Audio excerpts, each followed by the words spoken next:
In my opinion, first of all, the Rainbow Nation, in my opinion, does not exist. There is no such thing. We've never had one. It was just a concept that was sold to us, but was never actually put into play. Black people in this country have always been at the bottom of the food chain. In any institution, we can take it anywhere. Education system, economics, everywhere. We're always at the bottom of the food chain. UFS is no different from that. The black student here is always at the bottom of the food chain. Everything is trickled down from what the white students get, moving downwards. So we can't place ourselves in a Rainbow Nation that doesn't exist, but if it were to exist, we'd still be at the bottom of the food chain.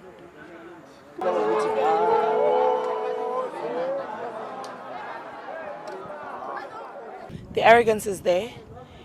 The only difference is that now it's a very subtle type of arrogance. It's the arrogance that pre-1994 you could point out.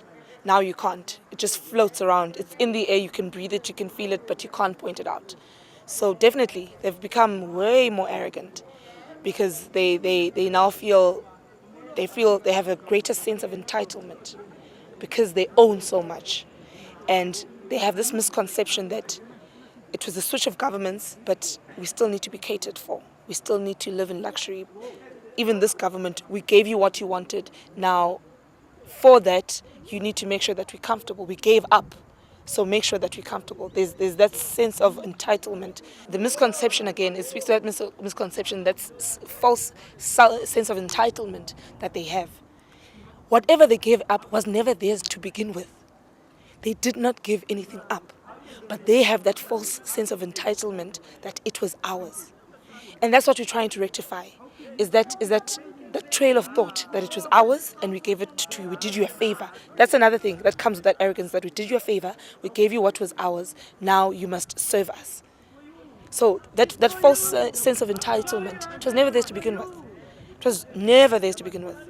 Because white people came from foreign land, and when they got to South Africa, there was people here. So whatever that they think that they gave up was not theirs to begin with. Someone was here when they arrived. And whoever was here, whatever that they think they gave up belonged to that person. And they need to acknowledge that. Before we can even move forward, they need to acknowledge that what we think is ours was not ours to begin with. And it doesn't go, because there's this thing that when you say that, then, oh, you're being racist. It's not about race. We're acknowledging things that happened. We cannot sweep things under the rug anymore. We've gone past that stage.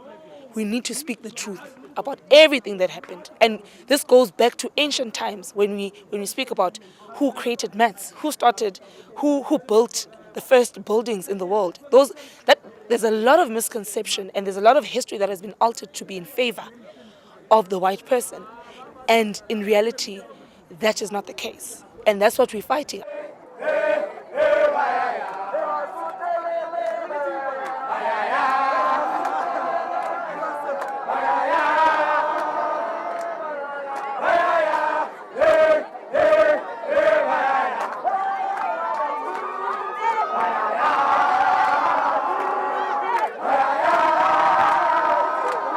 I question someone who calls themselves black but was able to, pre-1990, let's say, was able to obtain a qualification at an institution of higher learning.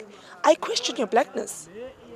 Because the real people, the real black people that actually fought for black people, were not able to acquire those qualifications that they did acquire. They acquired them from prison. I think the fact that people can say, I identify as black, when they're actually not, is quite insulting. No one can understand what it means to be black in South Africa but a person that is actually black.